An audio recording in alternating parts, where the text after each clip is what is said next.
नमस्कार। करण वर्मा अनप्लग्ड में आप सबका स्वागत है। एक बिल, FCRA, 4 शब्द जिन्होंने ऐसा मेल्टडाउन दे रखा है कि यूएस के कांग्रेसमैन, सेनेटर से लेके जितने पादरी हैं, जितने चादरी हैं, जितने यहां पर विपक्ष है, चाहे शशि थरूर हो, चाहे सागरिका घोष हो, सबके सब बौखलाए हुए हैं। सब कह रहे हैं दौड़ो दौड़ो भागा भागा सा। आपने वीडियो देखा ना? भागा भागा भागा भागा सा, भागा भागा भागा भागा सा, दौड़ा दौड़ा भागा भागा सा, ऐसे कर रहे हैं प्रधानमंत्री और गृह मंत्री। इसीलिए गतिरोध है। ऐसा क्या है इस बिल के अंदर कि सब कह रहे हैं अरे अमित शाह आज लाएंगे, इसको कल लाएंगे, हम लोग भी वेट कर रहे हैं। बहुत चीजें आपने सुनी होंगी इसके बारे में। आज मैं जरा कायदे से आपको समझाने जा रहा हूं कि एक्चुअली इस बिल में कहां पेन पॉइंट्स है। और हां, इस वीडियो के अंत तक मैं ये भी आपको समझाऊंगा कि ये जो कॉकरोचेस का मूवमेंट था ना, दरअसल धर्मेंद्र प्रधान तो बहाना था, FCRA इनका निशाना था। इस पूरी चर्चा के लिए पहले जरा इस ट्वीट को पढ़ते हैं। ये वहां के एक रिपब्लिकन ने लिखा है, बड़ा इमोशनल ट्वीट है, क्रिश्चियनिटी का भारत से संबंध दिखाते हुए। लिखते हैं, Christians have been in India since Saint Thomas the Apostle traveled to the Malabar coast just decades after the insurrection of our Lord Jesus Christ. और पूरा बताते हुए लिखते हैं कि अगर Indian parliament is amending FCRA to permit government takeovers of churches and religious charities, this is a clear attack against Christians. वाह वाह, ये अटैक अगेंस्ट क्रिश्चियंस है। इनसे पूछो, जब ये भारतवासियों के साथ डिस्क्रिमिनेशन कर करके उनको वहां से कह रहे हैं अरे भागो H1B वीजा कैंसिल करना, and there is rising Indian discrimination in America over the last 2 years, तब इनको नहीं याद आया हमारा क्राइस्ट का बहुत अच्छा रिलेशन है इंडिया से? तो ये बिल्कुल सही बैठता है। The US belongs to Christians only. Ban H1B visas. Hey India, stop the FCRA bill. Jesus Christ spent his life here. So the hypocrisy of the American CIA, deep state, the state itself, I don't know, whatever you call it, is unbelievable.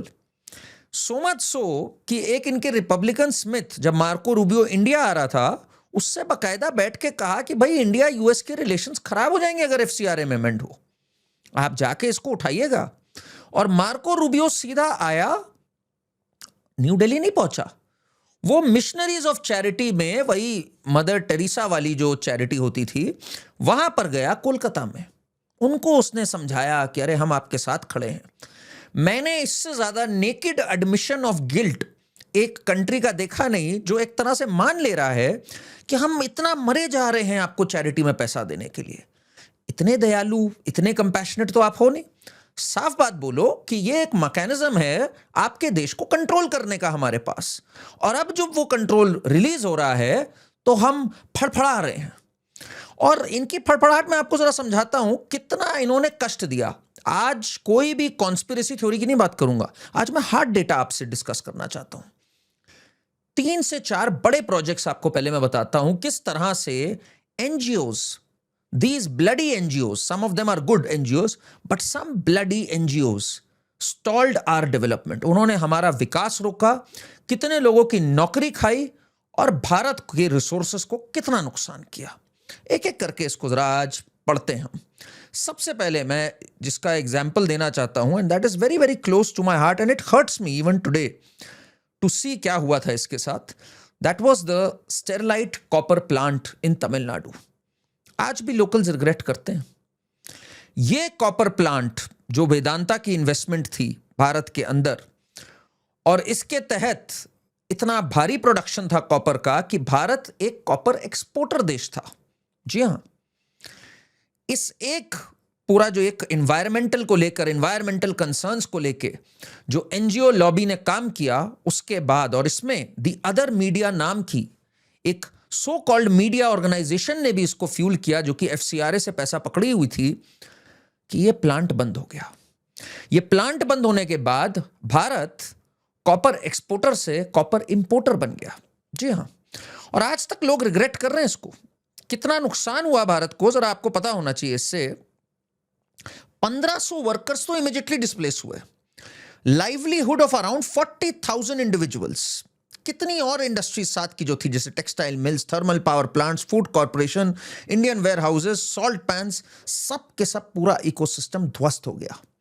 क्यों? Environment के लिए हमें इतना है। ये वही environmental concerns थी कुछ एनजीओज जैसे कि सिटीजन्स फॉर ग्रीन डून, जिन्होंने कहा अरे इन्वायरमेंट की वजह से लेह में, लद्दाख में रोड्स मत बनाओ। सालों साल तक हम रोड नहीं बना पाए और चाइना के सामने वल्नरेबल खड़े रहे। और ए के एंटनी, जो हमारा डिफेंस मिनिस्टर हुआ करता था कांग्रेस का, उसने पार्लियामेंट में खड़े होकर कहा था कि not making roads is a part of our strategy with China. Road बनने ही नहीं देते थे। पीआईएल पे पीआईएल, आरटीआई पे आरटीआई, चिट्ठी पे चिट्ठी, लिटिगेशन पे लिटिगेशन। ये प्रोफेशनल प्रोटेस्टर्स होते हैं जो एक बहुत अच्छा सा ख्वाब आपको दिखाते हैं कि हम काम कर रहे हैं क्लीन वाटर के लिए, हम काम कर रहे हैं ग्रीन पीस फाउंडेशन, याद है आपको? उसका एफसीआरए लाइसेंस अभी अभी कैंसिल हुआ था कुछ 2-4 वर्ष पहले ही, मोदी गवर्नमेंट के दौरान। इनका यही काम था। और प्रोजेक्ट्स बताता हूं आपको, आज मैं पूरी फेहरिस्त लेकर आपके सामने आया हुआ हूं कि क्या क्या इन्होंने रोका था।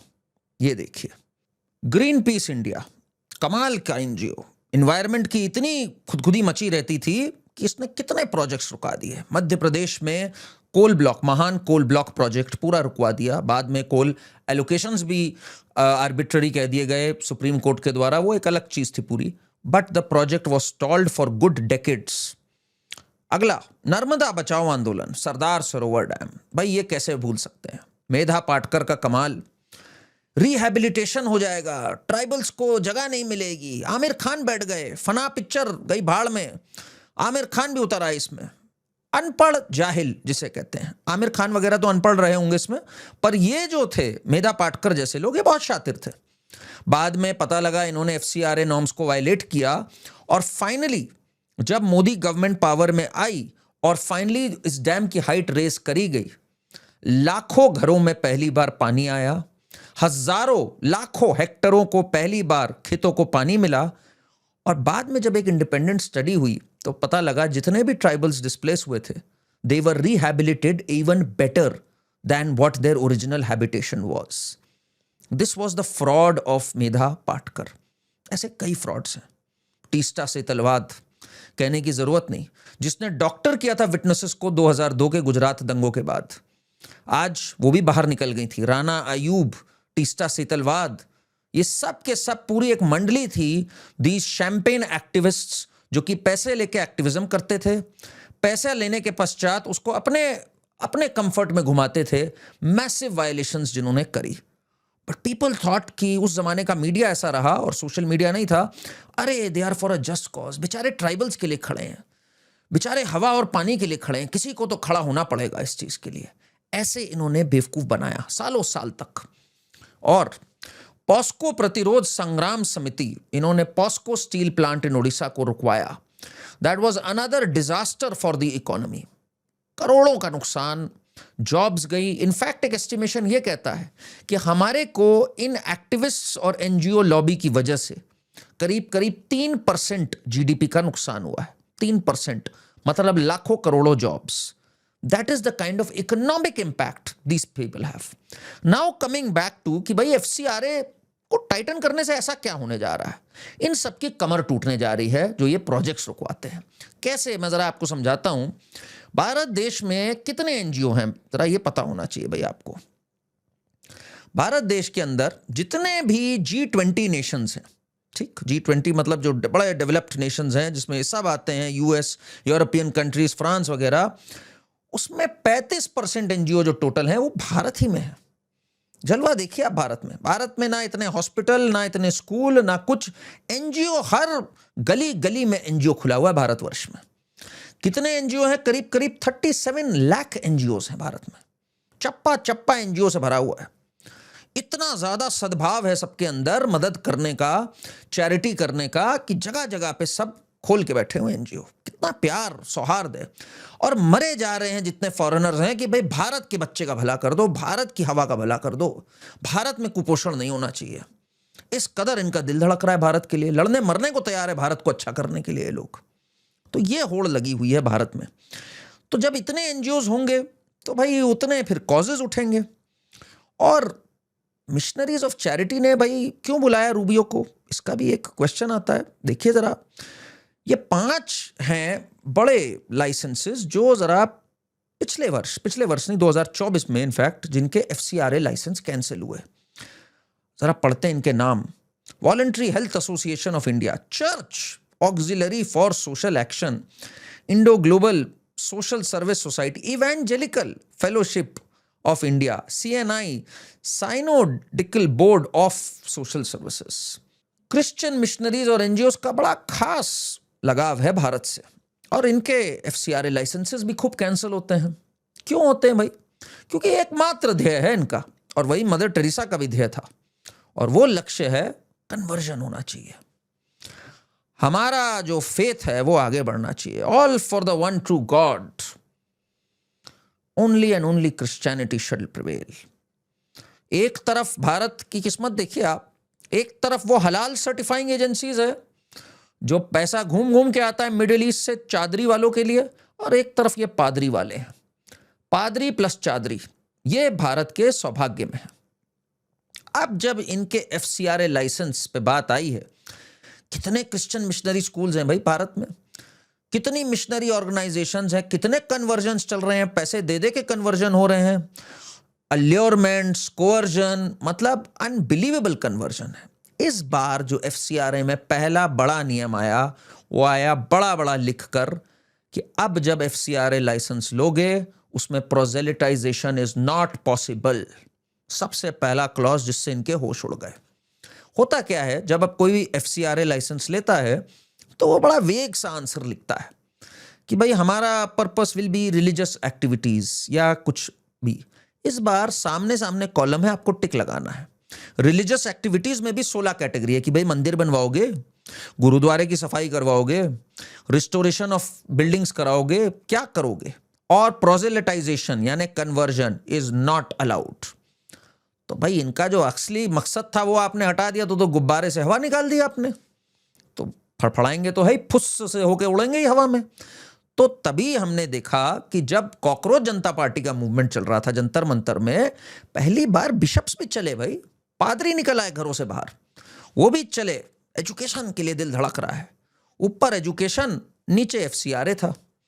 तो इसलिए रूबियो पहले वहां गया, इसलिए पूरा US सेनेट और कांग्रेसमैन और रिपब्लिकन डेमोक्रेट सब एक हो गए इस मकसद पे कि भाई FCRA तो चालू रहना चाहिए। तो क्या हुआ, हमारे यहाँ नियम ये नहीं है।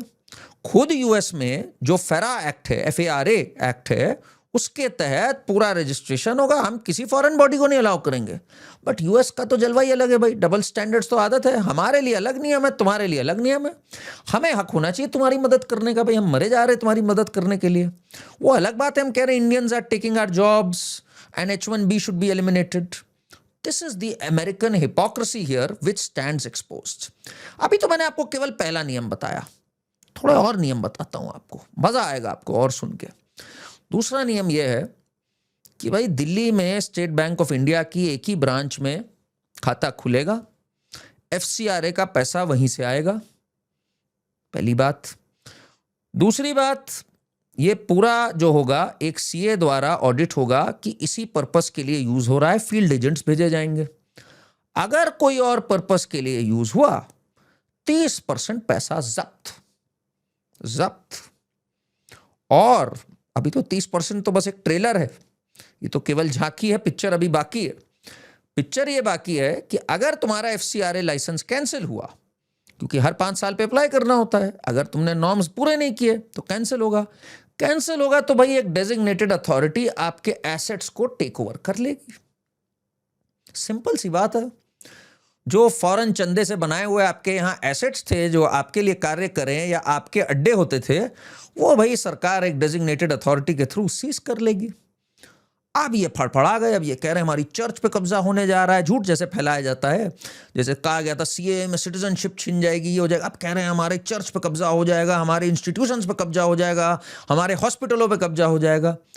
अरे भाई जो कह रहे हो उस पर काम करना, कुछ नहीं होगा कब्जा। और ये सब क्या फ्रॉड करते थे, एडमिनिस्ट्रेटिव कॉस्ट में दिखा देते थे 40%, 42%, 45%। अब है 20% से ज्यादा नॉट अलाउड।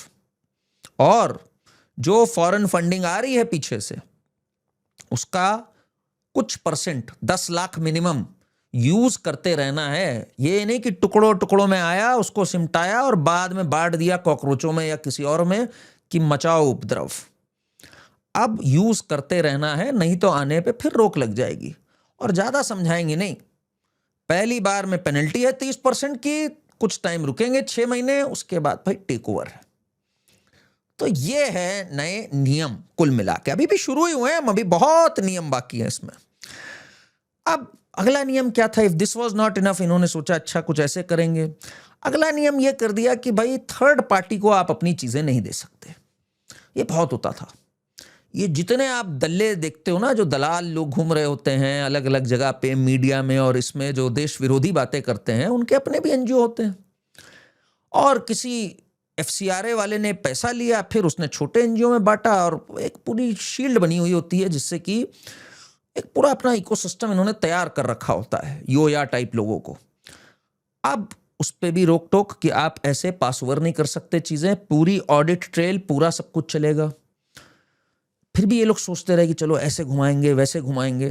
फिर तो एक और हथौड़ा मार दिया इन्होंने, और वो हथौड़ा देखकर ये योगेंद्र यादव, सागरिका, प्रशांत भूषण, ये सबका कमबख्त मेल्टडाउन रुक ही नहीं रहा है। वो ये है कि आप सबके सोशल मीडिया हैंडल्स डिक्लेयर्ड होंगे, कोई प्रॉक्सी पेज वेज नहीं, और कोई पॉलिटिकल एक्टिविटी पे ना आप इंगेज करेंगे, ना आप उस पे कुछ करंट ओपिनियंस देंगे, ना उनका ट्रांसमिशन ऑफ इंफॉर्मेशन करेंगे। बताओ भाई, ये तो इनका रियल मकसद ही छीन लिया आपने यार। 2 मकसद थे इनके, एक कन्वर्जन, एक खबरों के ऊपर मसाला लगा के उपद्रव मचाना। भाई हर्ष मांडेर क्या करेगा, आपने सोचा है? हर्ष मांडेर के 2 कितने गजब के एनजीओ थे। एक था अमन बिरादरी, अमन बिरादरी ने क्या किया था आपको पता है? और दूसरा था कारवाने मोहब्बत। दोनों के कारनामे बताता हूं मैं। एक ने अफजल गुरु के लिए चिट्ठी लिखी थी कि भाई तो क्या हुआ, पार्लियामेंट पे इसने हमला किया, इसको रिहा कर दो भाई, मर्सी पिटिशन। और एक ने अजमल कसाब के लिए लिख दी थी। उसने कहा भाई अफजल गुरु छोड़ो, हम तो अजमल कसाब जो सामने सामने दिखा, जिसने 160 मुंबईकर्स को मारा गन लेके, हम तो उसके लिए भी मांग रहे हैं कि भाई उसको रिहा कर दो। और ये हर्ष मांडेर कोई नॉर्मल आदमी नहीं था। नेशनल एडवाइजरी काउंसिल, वही सोनिया गांधी वाली जो मनमोहन सिंह के ऊपर बैठी थी, उसका मेंबर था। ये सरकार में था एक तरह से। सरकार चलाने वाले ने अपने एनजीओ के लेटर हेड पे लिख करके मर्सी पिटिशन मांगी, क्योंकि भाई न्यूज व्यूज पे तो बोलेंगे हम। यही टीस्टा सेतलवाद करती थी, citizens for justice and peace नाम था उसके एनजीओ का। वो भी यही सब बातें करती थी कि भाई गुजरात राइट्स मिल विक्टिम्स को जस्टिस मिले, ये सरकार को गिराओ, मोदी को हटाओ। अब इन सब पे आपने कमेंट किया, आपके एसेट जब्त हुए, अंकल सैम चिल्लाते रहेंगे, चीखते रहेंगे, यहां गेम ओवर हो चुका होगा। अब ये बात लोग कहेंगे, अभी तो वेणुगोपाल राव बोल रहा हूं, अब ये बात कई लोग कहेंगे कि भाई बीजेपी ये सब सोच ले रही है अपने दिमाग से, ऐसा कुछ नहीं है, कोई विदेशी ताकतें नहीं पीछे हैं। वैसे तो ये एक्सपोज हो जाता है जब अमेरिका इतना मरा जा रहा है यहाँ डोनेट करने के लिए। बट आपको एक बात पता है, अभी तो केसी वेणुगोपाल और ये सब केरला के जितने हैं, बिकॉज केरला में भाई सबसे ज़्यादा क्रिश्चियन मिशनरीज एट वर्क हैं। भाजपा भी इसको मार्च में टेबल किया लोकसभा में, लाइन ये सोचते हुए कि भाई अभी ज़रा चुनाव बाकी है, एज इफ इनको बड़ा कुछ मिलना था केरला तमिलनाडु में। बेवकूफ़ी करी, बट चलिए जो हुआ वो हुआ। तो ये सब कह रहे हैं, थरूर भी कह रहे हैं बहुत बुरा है, ऐसा कुछ नहीं है, फॉरेन पावर्स वार्स कुछ नहीं होता ये। आइए ज़रा थोड़ा पास्ट में आपको लेके चलता हूँ। पास्ट में 2009, 10, 11 के टाइम की बात मैं आपको अगर बताऊं तो एक न्यूक्लियर पावर प्लांट था, कुंदनकुलम न्यूक्लियर पावर प्लांट। इसको रुकवा दिया था तमिलनाडु का। ये पावर प्लांट जब रुका तो इस पे चिदम्बरम बड़े नाराज हुए। वो तब होम मिनिस्टर थे। उन्होंने कहा इसके पीछे विदेशी ताकतें, अल्टीरियर मोटिव है। और 9 से 10 हज़ार एक्टिविस्ट को एक दिन में इन्होंने जेल करके ये कह दिया ये सब एंटी नेशनल है। मतलब ये कोई भाजपा गवर्नमेंट नहीं थी, चिदम्बरम था। चिदम्बरम इतना ज्यादा गुस्से में थे उन दिनों कि नक्सलवाद उनसे कंट्रोल नहीं हो रहा था। 76 हमारे सीआरपीएफ के जवान दांतेवाड़ा में मार दिए गए थे। चिदम्बरम और उसके बाद सुशील कुमार शिंदे जो होम मिनिस्टर बने, इन्होंने कोर्ट में एफिडेविट डाल के जानते क्या कहा था कि ये जो पूरी एनजीओ लॉबी है ये जो पूरे इंटेलेक्चुअल कवर फायर देने वाले लोग हैं, ये दरअसल अर्बन नक्सल हैं। जी हाँ, ध्यान से सुनिएगा, अर्बन नक्सल। भाजपा ने नहीं दिया था, कोर्ट में एफिडेविट डाल के सुशील कुमार शिंदे ने दिया था और चिदम्बरम ने कहा था, इनका शब्द था ये। तो ये तब से पीड़ित थे इस बात से, आप समझ रहे हैं। ये खुद समझ गए थे, ये आपे से बाहर निकल गए हैं, ये एनजीओ, ये उपद्रव मचा रहे हैं। सो मच सो, अब जो मैं बताने जा रहा हूं, मनमोहन सिंह ने क्या कहा था। मनमोहन सिंह ने कहा कि west is using force to change regimes. और जब अन्ना मूवमेंट चल रहा था तो इन्होंने पार्लियामेंट में क्या कहा, अरे यार ये तो एपिक है, सुनिए जरा। Madam, India is an emerging economy. We are now emerging as one of the important players on the world stage. There are many forces that would not like to see India realize its true place in the Committee of Nations. We are a rising economy. There are many forces that do not want to see India at its rightful place. In which our economic progress is We must not play into their hands. eternal decision. We must keep our mind focused on the need to push ahead with economic progress for the uplift of the Madam, I appeal. There are foreign forces behind stalling India's economic progress. That is what Manmohan Singh said about the Anna movement. आज जो ये cockroach का movement हुआ, सौरभ दास जलवे से यहाँ पे south Delhi के एक बड़े घर में रहता है, चवन्नी कमाता नहीं है, सुनने में आया फेल भी हुआ है 2-3 बार एग्जाम में। दिपके मनीष सिसोदिया के दफ्तर में काम करता था, मीम बनाता था, बॉस्टन चला गया। कहाँ से आ रहा है इनके पास पैसा, ये कहाँ से फंडेड है जो इतना बड़ा मूवमेंट ये लोग खड़े कर ले रहे हैं, 3-3 टाइम लोगों को खाना खिला ले रहे हैं, पूरे बिशप्स वहाँ मार्च कर रहे हैं। सोचने वाली बात है। क्या आप सोचते हैं मेटा ने कैसे पीएम मोदी का पोस्ट हटा दिया और आज मान लिया है, मेटा ने स्वीकार लिया है कि हाँ हमसे ये वाला कंटेंट ज्यादा प्रमोट ज्यादा हो गया। किसने इंस्ट्रक्शन दी थी आपको प्रमोट करने की? एल्गोरिदम खुद तो नहीं सोच सकता, किसी ने उस एल्गोरिदम को ट्विक किया ना। सेम चीज जैक डॉर्सी ने जब ट्विटर 2020-21 में था, फार्म प्रोटेस्ट चल रहे थे और हैशटैग्स चल रहे थे मोदी के अगेंस्ट और फार्मर जेनोसाइड्स बोलते हुए, तब किसकी गलती थी? तब भी ये हुआ।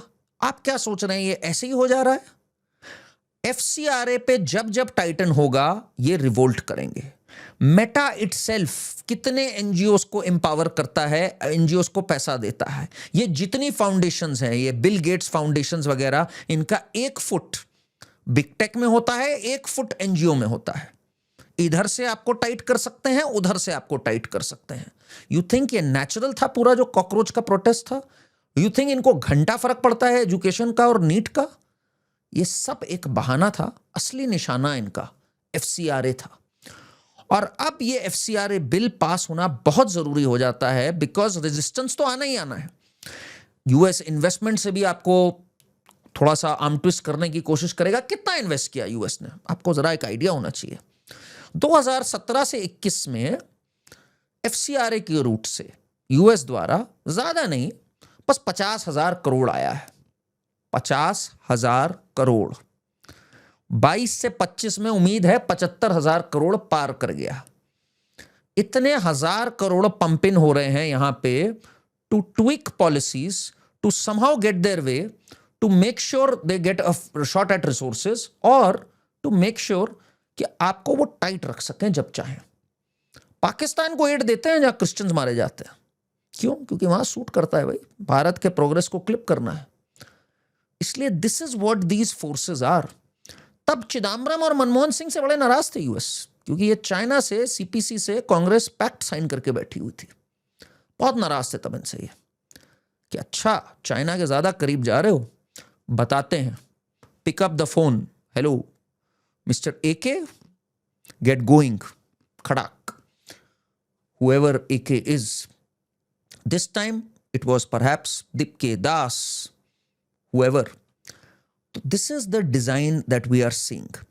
आने वाले दिनों में, टेबल तो ये मार्च में हुआ था, इस पे खूब हो हल्ला होनी है, बट मैं श्योर हूं Amit Shah, just like he passed the abolition of Article 370, abrogation of 370, इस बार भी एक सिंपल मेजॉरिटी से ये बिल पास हो जाएगा, इसके लिए कोई 2/3 मेजॉरिटी की आवश्यकता नहीं है। This bill is going to see the light of the day. और मैं देखता हूं कि इसके आने के बाद ये जो फेक न्यूज पेडलिंग होती थी ना, ये जो एक था आपका centre for policy and research, इसका भी एफसीआरए कैंसिल हुआ। किन किन का एफसीआरए कैंसिल नहीं हुआ है? राजीव गांधी फाउंडेशन, ये जो राजीव गांधी की थी, जिसमें chairperson Sonia Gandhi, trustees Rahul, Priyanka and Robert Vadra, इन्होंने किस किस से फंड ले रखा था, ये तो बताने वाली बात है। जरा भाई आपको इनके फंड्स तो जरा पता होना चाहिए आप लोग को, किन किन के थे इनके फंड्स। मेहुल चौकसी से ले रखा था इन्होंने। राणा कपूर, ओहो ये कैसे भूला जा सकता है, वही राणा कपूर जो यस बैंक के स्कैम में था।